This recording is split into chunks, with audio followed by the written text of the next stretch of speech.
Yeah. Yeah, Roadrunner seems to be pretty good. It works, but it does cost $30 a month or something to have a high-speed connection to the internet. And you got to have high speed, and it's all coming. But what we're talking about is some of that retained earnings comes for pay, and we don't know what's going to come out of that three-way division of otherwise retained earnings by the cable industry to support things like access. And once we get it, we'll have a template of knowing how much financing there will be so they can buy new equipment, or what is their financing that's going to be available to them. And so as access producers, we want to know what the situation is going to be. And unfortunately tonight, we don't know that. Even Dan doesn't know it. Nobody knows what it's going to be. It's all going to be announced by Do It. And then it'll be in place for 12 years into the future. Maybe we'll be like California.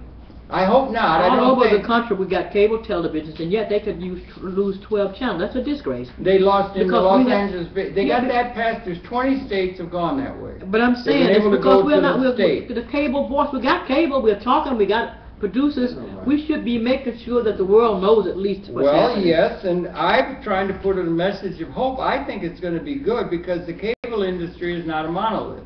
You've always have in every. It's huge industry now. And you've always got bean counters and people who don't want to have anything taken from their retained earnings, whether taxes, and certainly this thing where you set up something for the people. Who the hell cares about the people outside of the business model? There's always been those people, but you've also got people. I think there's a hope for whatever it's worth that cable access is going to survive, and it's going to survive in New York. Let's try that stream again. And I think that it's going to be adopted by the cable industry people who are going to see the public relations advantage that they will have to supporting public access if and as the tone of the zeitgeist changes with the incoming, perhaps, democratic move away from the 30 years of market fundamentalism we've been suffering under, really intense in the last 8 years.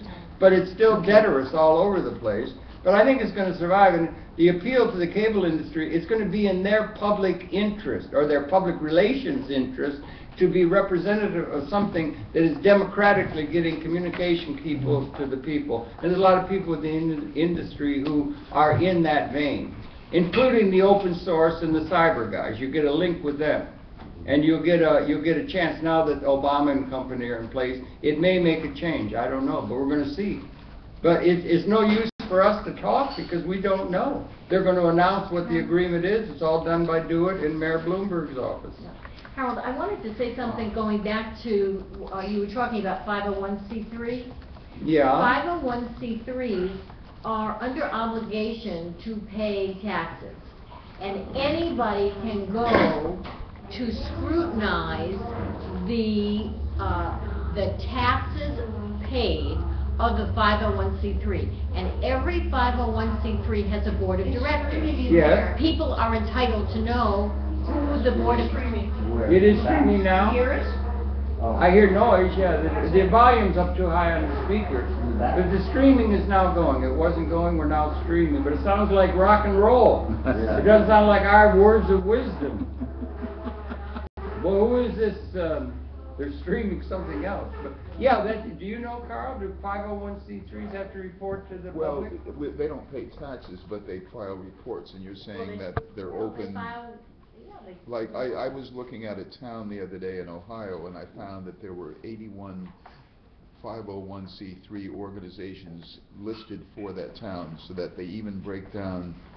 Apparently you can find which organizations are local. And there is accountability. I mean, there are projects under the 501c3, and it's supposed to be open. Whether it is or not is a different story. Yeah, I don't think they're that Well, open. do you think the public has a right to know what, I think there should be, we're trying to get at something where we hope we could discuss about producers, what changes might we want to see at MNN. But it's hard to do because we don't know what the hell the template's going to be. But there are some things. I don't know why there aren't producers on the board. There used to be producers on the board, so you can find out what they're doing. I don't know why they don't videotape board meetings and make it available to the producers so you can know what their decisions are. And Why don't we also, just mutiny? Just have our own public. No, just, it's Get our own accountability. channel. Just last. Yes, sir. That's a quick question. George, get it on here. We got everybody. You worked with Martin Luther King, and you know the deal in Israel. I mean, we got it covered. Who would we ask? Talent volunteers. Who would we ask what? Find out who- Well, we'd have to talk to Dan and them, I guess, Dan and would- why don't they have, that's something we could be What is interested in. temperament like? Would he be? I don't outright or know, what? I don't know what the board is, I did a thing with Nan, she's nice, I like them all and everything, but there's some changes maybe there could be made.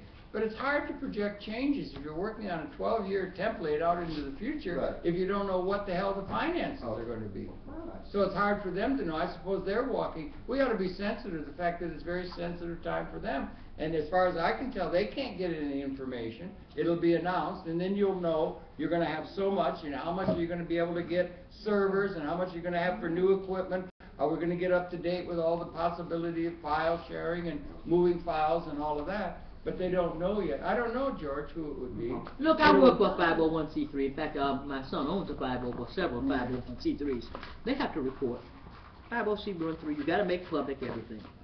They're public entities. Well, we're all, But I'm saying there are different types of 501c3s. Yeah. That's why I don't wanna legally make a statement, because I'm not a lawyer, and I don't He know what is. type He's a lawyer. 501c3 this is, but we have to make everything public.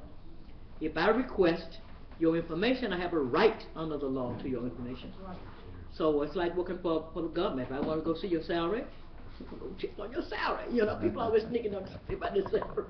So, I think that we probably dealing with a bigger question, the less the question of the board's lack of transparency than our willingness, our ability to ask the board for transparency. It's as simple as that. Maybe, it might be, that's something that we're talking about, but be sensitive to the fact we're all in the boat. Yeah, we are. Because, I mean, the That's right. cable access movement is larger than ACAP or larger than us, it's a larger thing, and we wanna preserve it because it's so bloody unique.